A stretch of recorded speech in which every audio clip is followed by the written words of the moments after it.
When I appeared as a child, my speech, mindset, and soul reflected immaturity and innocence. As I grew into adulthood, I left behind my childlike side. I humbly request your blessings, esteemed advocate of Shipe. Come to me, my kinship. I have sought their presence with us. As you wish. I have faithfully served the Alfalfa family for nearly a decade, promoting the path of the harmony to the best of my ability. However, I made a mistake yesterday. While I was preparing dinner for the family head, I accidentally dropped a prepared dish on the floor. Out of laziness, I lied and claimed that everything was ready. Although the head has dismissed me as punishment, it has been tough to sleep with the guilt still gnawing at me, as I worried that the seeds of evilness may have taken root in my soul. So, I confess to you now to seek atonement for my sins. Do you sincerely repent and vow to change your ways? Yes. Have you examined your soul and confessed all your sins? Oh, yes. Are you willing to accept the process of atonement? Yes. Very well. Show your dedication and goodwill to the family, and you shall be reinstated among them. Now, please, leave in peace. Oh, praise Shipe. And thank you, esteemed advocate. Next, please step forward. I wholeheartedly confess to you. Please, pardon my sins.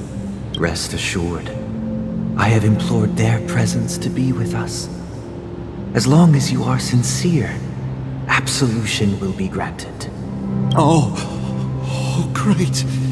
You know, I arrived in Penacony as a stowaway.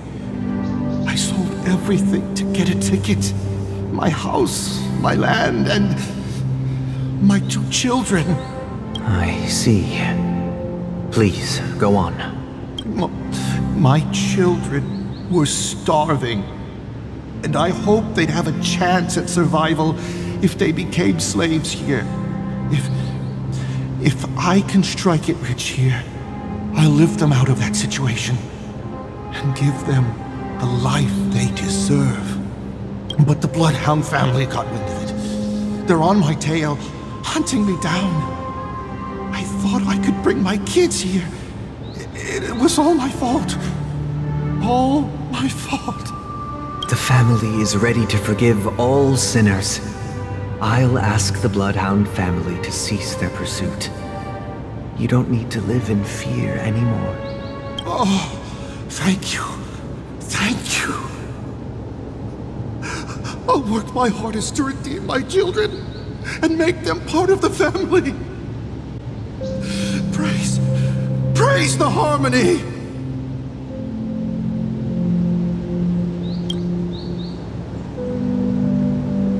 Next, please step forward. Hey! Long time no see, Mr. Sunday. The most esteemed individual in Penacony, and the next leader of the Oak family, right? I have sought their presence with us. Let us proceed. Sure. Let's just get this over with. I have sinned. Please forgive me. I wasted half a pizza at breakfast, and a bottle of Soul Glad. That's it. Nothing more. When we wrap this up, I've got a Robo-Ball game to catch, you know? Do you seek to atone for your sins through good deeds? My sins? Starting to sound like a saint, huh? Well, let me tell you something. Neither the family nor you have the right to judge me. You think nobody knows what your precious family has done? About the watchmaker? Huh? Don't Kid yourself, Featherbrain. Those dream chasers might be fooled by your act, but don't fool yourself. Before you start spouting off your holy verses, answer me this. Where does the power of the Oak family come from? And your power? What makes you think you can sit there all high and mighty, looking down on everyone else? Well, I've spent enough time in confession today to enter the Harmony's paradise, right? Then I'll take my leave. Good luck with your election, and, don't make me regret my investments in you.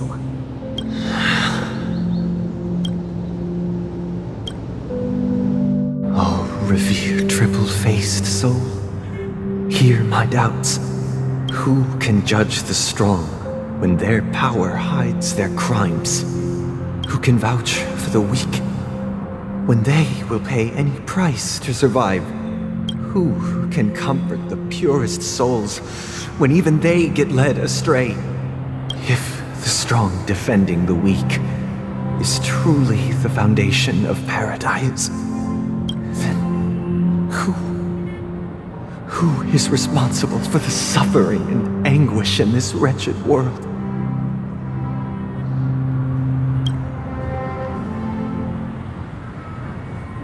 Brother? Brother? Brother, are you all right? I'm fine. I've been working long hours, and I just made a trip to Dreamflux Reef and back.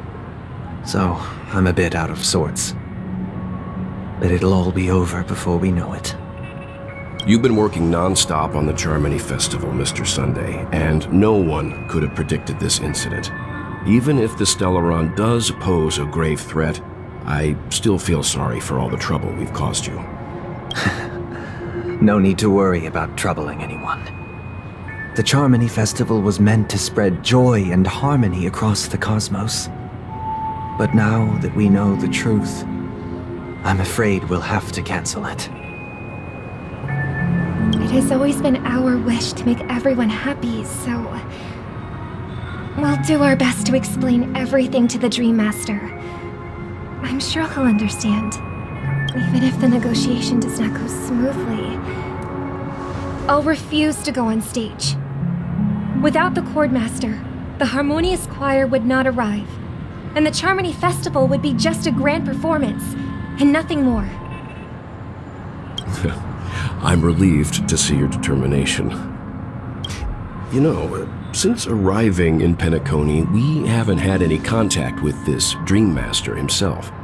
I'd heard of the heads of the 5 major lineages, but the Dreammaster is a mystery to me.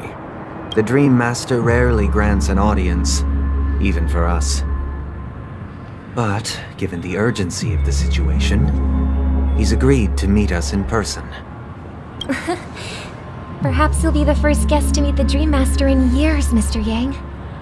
Let's hope we can reach a consensus that satisfies everyone. Indeed. Let us hope so. It's about time. We'll have to get ready for the meeting. I apologize for any inconvenience caused by the urgency. Don't worry. I'll be waiting here. Dear, it's Mr. Sunday! Hey, come over here! Looks like someone needs help. Let's go check it out.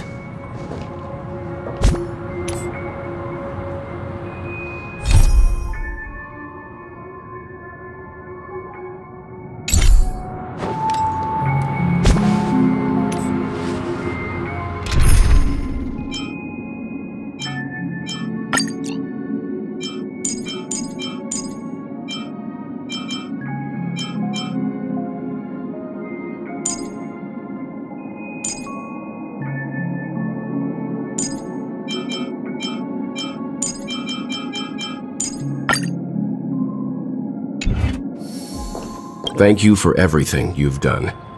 I'll be waiting here.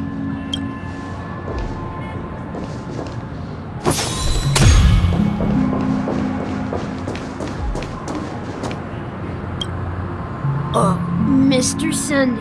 Hey there! See the moon in the sky? It's about the size of the cap on my Soul Glad bottle. If I just reached out my hand, I could grab the moon, couldn't I? The moon? You mean the Grand Theater? Yeah. Look at me. I've been away from home for too long. I must be missing that moon. But it's no big deal. The Grand Theater here looks much better than the moon back home. It's just magnificent. They told me not to sell everything I had just to come to Penacony. How short-sighted. Selling everything you had? Why would you go to such lengths? Why? Can't you see? Life back home is miserable. It's not really living at all. It's better to be here in Penacony. No pain, no worries about tomorrow, just sweet dreams. You can do whatever you want. That's what I call living. Yeah, now this is the life. Is this truly living? Huh? What did you say, young lady? I didn't quite catch that. Oh, it's nothing, sir. You see, the traffic on Glock's Avenue can be dangerous. How about I ask a Bloodhound family member to escort you to Ideen Park over there, so you can continue enjoying your sweet dream? Oh, yeah, that's a great idea. Wow, no wonder you were the leader of this sweet dream. You're totally a lifesaver. See you around, Mr. Sunday, and it was nice chatting with you. What's up, sister? This is the land of the dreams. But why do they live like this? The man we ran into, he doesn't seem happy at all. Even though sweet dreams are nice, they're just illusions. But for him, they're the only way to survive, even if it means giving up on reality. That's not really living at all. I suppose you have a point. But, in my opinion, that's how most people live their lives. Why do you say that? You think that man is not actually living, but that's not quite accurate. Even without Penacony, people create their own illusions called self-value. People believe they have a predetermined value to fulfill. Gaining value means gaining power, and those deemed worthless are seen as the weak. However, value doesn't come out of thin air, and there's a limit to it. To accumulate value, people have to take from others, so the weak get exploited and oppressed. Are you suggesting that this is not how things should be? Exactly. But, ironically, people don't think there's anything wrong with it, because they uphold the illusory notion of self-value, and even the weak believe in it, the survival of the fittest. That's where all the tragedies in the world come from. People come to the sweet dream in Penacony to escape from that reality and find solace. No tragedies exist here, only happiness, although in its nascent form. Isn't that the same paradise we yearn for in our dreams? Perhaps that man is just an exception. Let's not jump to conclusions. We should experience the dreamscape ourselves, just as I did at Dreamflux Reef. Yes, seeing is believing. I'll accompany you. The Dreammaster hasn't shown up yet, so we have some time for a stroll.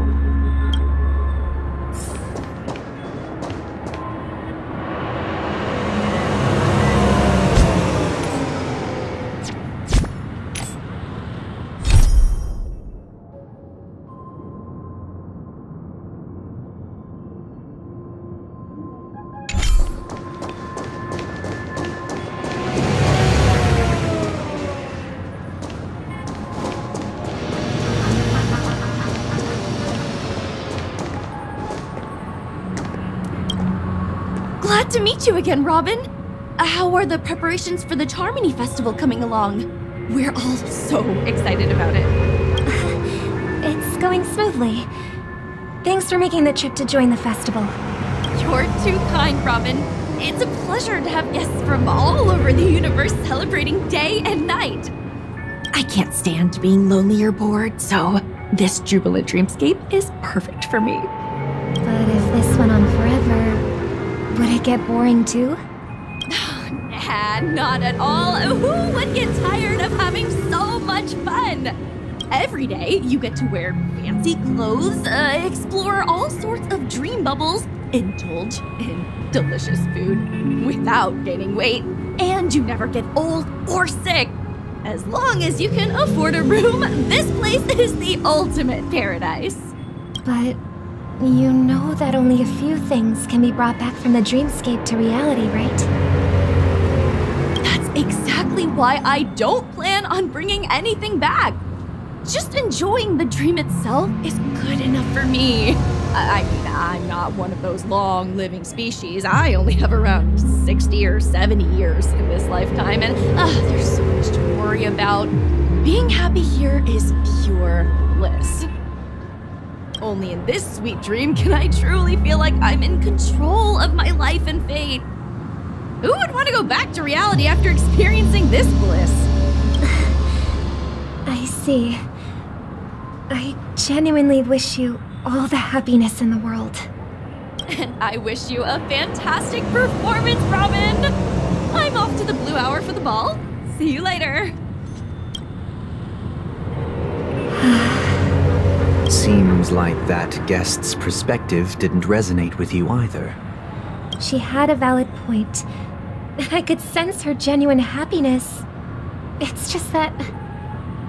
What you're trying to say is, she thinks she's in control of her life, but in reality, she's just escaping from reality and seeking solace in this sweet dream. Once she steps out of this sanctuary, everything will be lost. Well, she did make mention of being able to afford a room, didn't she? However, the paradise in our dreams, it doesn't have to end. No. And the paradise we yearn for shouldn't be just a fleeting dream either.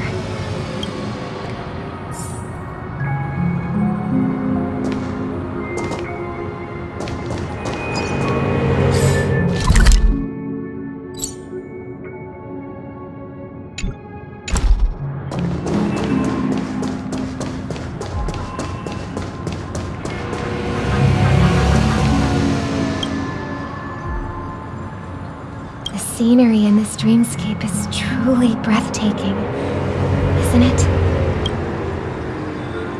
Oh, Robin. Can't believe I'm meeting you in person here. What an honor. You're right. Even though time stands still in this dreamscape, it always feels fresh. I find something new every time. A philosophical mind. I hope I'm not intruding. Oh, not at all, no. With little time left, I yearn for meaningful conversations, especially with someone as esteemed as you. Do you mind if we chat? It's my pleasure. No need to be formal. Just speak your mind. You said, with little time left. Please, forgive me for being blunt, but is that why you came to Penacony? Yeah. I was part of a war, and while escaping from the Sarkosian mothership, I got exposed to some radioactive materials. And then, all my comrades died, and my hometown was wiped out by neutron bombardments. I couldn't bear to live with everything I knew gone. That's when I heard about a possible solution here, so I came.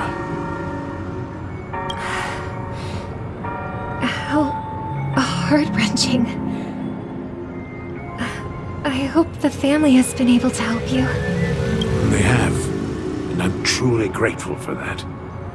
They provided me with a comfortable room, most advanced life support devices in the cosmos and a stellar team of caregivers. My physical body is now in the dream pool, sustained by life support. The me you see here is whole, rational, and no different from any other person. But I can't say the same for the me in the hotel room. My true appearance. Huh? I hope you never have to witness it, Robin. So, you'll be living forever in this dreamscape, right? Just being able to live at all is good enough for me. Whether it's in this dreamscape or not, well, I don't really have much say in the matter. My world has been torn apart, and my life could end any second. So, even if this whole place is an illusion, it's still my paradise, and I'll treasure every moment I spend here. How I envy those everlasting things. Oh, man's story. It's so tragic. Fortunately, this sweet dream gives him joyful memories to hold on to for the rest of his life. That's precisely why this sweet dream in Penacony exists. However, even this sweet dream has its limitations. While it provides solace to the disillusioned, it can't completely eliminate pain in reality. There will be a way out.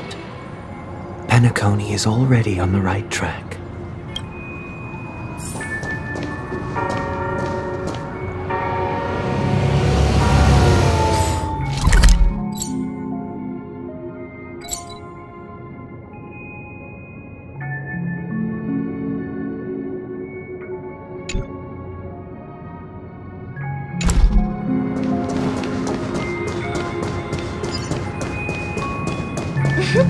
Look what we have here. A lovely young lady. Wait, is that me?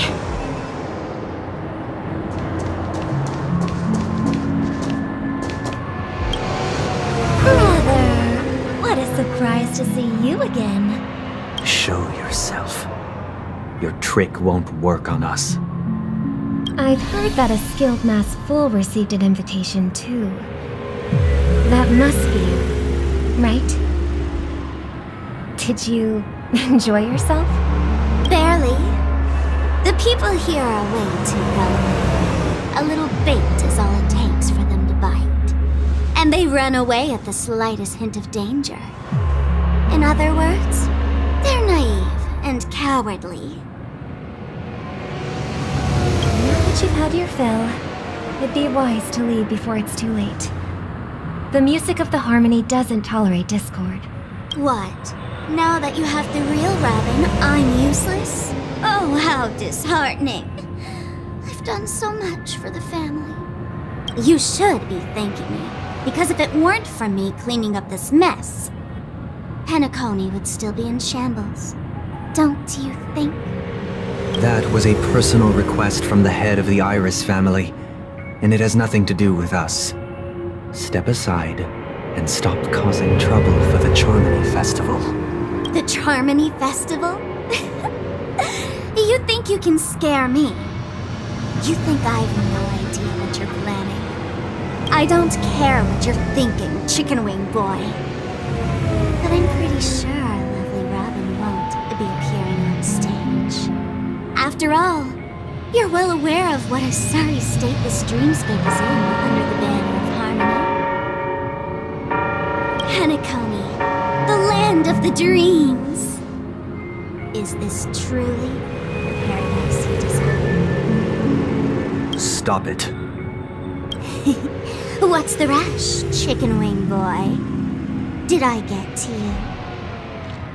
Our paradise is none of your concern, Masked Fool. Leave now, or the family won't tolerate you anymore.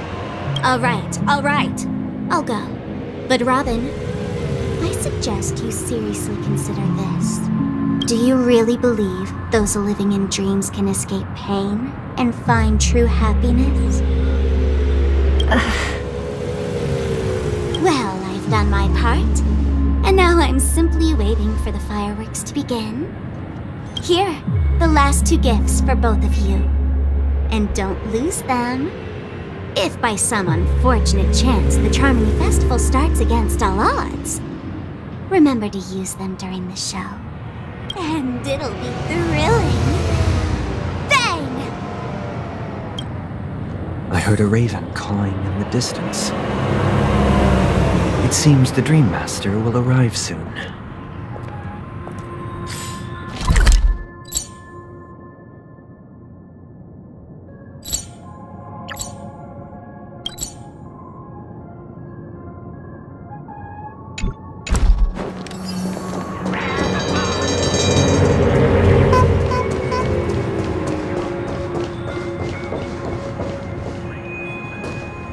Let's wait here for the Dreammaster to arrive.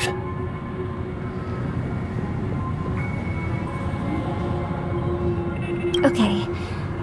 By the way, brother, I heard you no longer have a sweet tooth. Back when we were kids, you used to steal my desserts. Seems like a lot has changed during my absence. What exactly happened?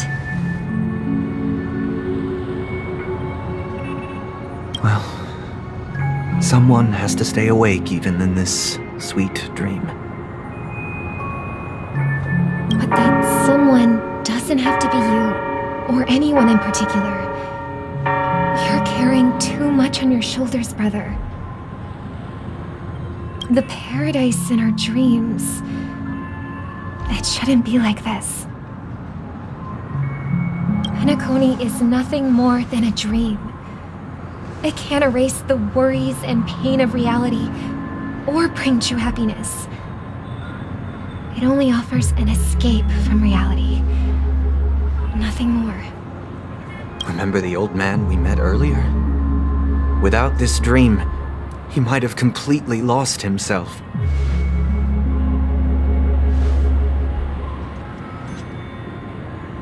That might be true, but even without Penacony, he could have chosen another path.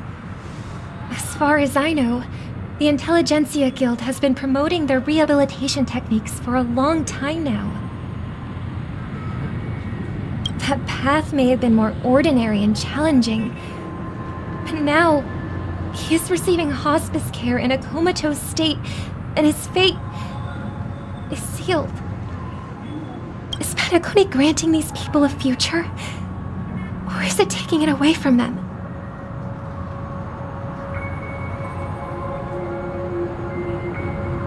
Well, don't forget this. Not everyone really has a future. The future for humanity is like the sky for birds. People mistakenly believe that flight is inherent to birds because they've never witnessed those birds crashing to their death.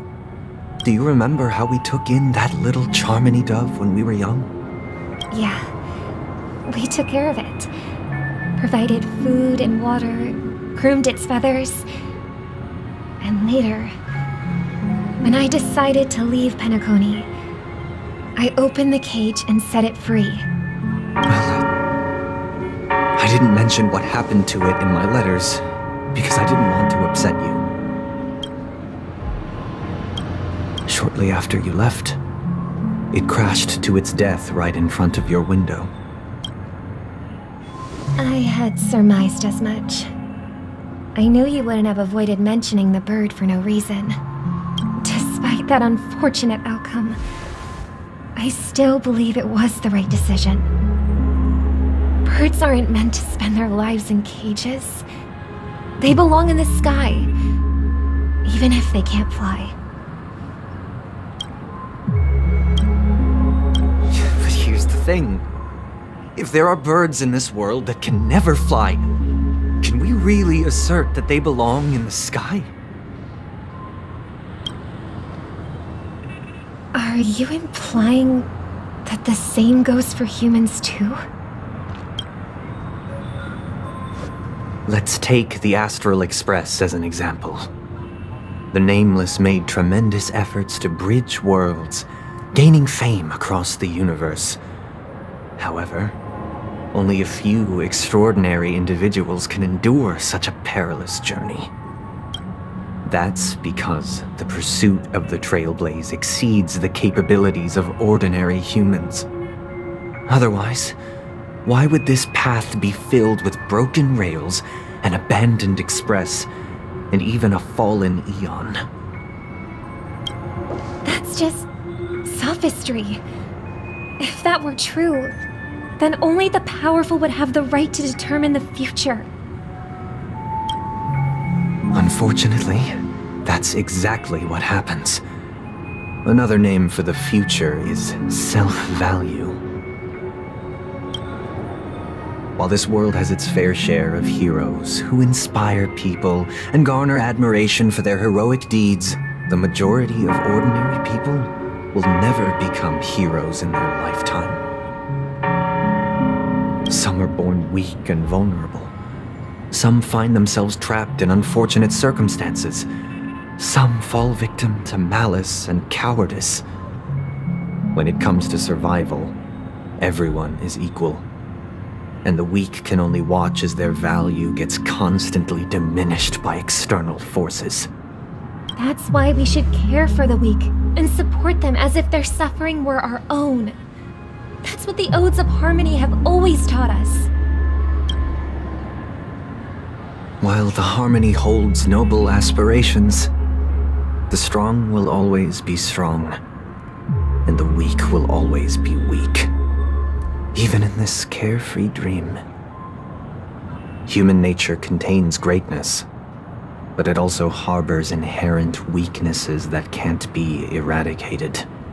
In the end, if people can't even secure their own survival, they won't care about the illusory future of equality. As long as the law of survival of the fittest prevails, there will always be fledglings crashing to their death. But if people don't live for the future, do they merely exist for survival? If even you, my brother, don't believe that the Harmony will save the weak, then which Eon can make our dreams come true? People often forget that when the first bird took flight, the entire world envisioned a future where no more fledglings would ever crash to their death.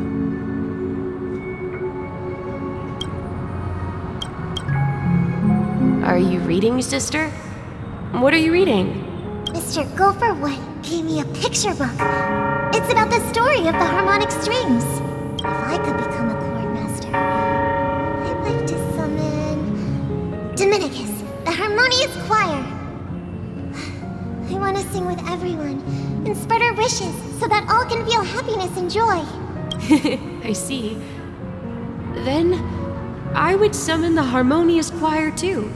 Don't you have a wish of your own, brother? Of course I do. It's just that it includes your wish and everyone else's. I long for a true paradise where everyone can find peace. Then, let's build a stage there and invite everyone to our performance so that both our wishes come true through the power of the harmonious choir. It's a deal then. Yeah, it's a deal. But how can I become a chord master? Maybe you'll have to become a star first.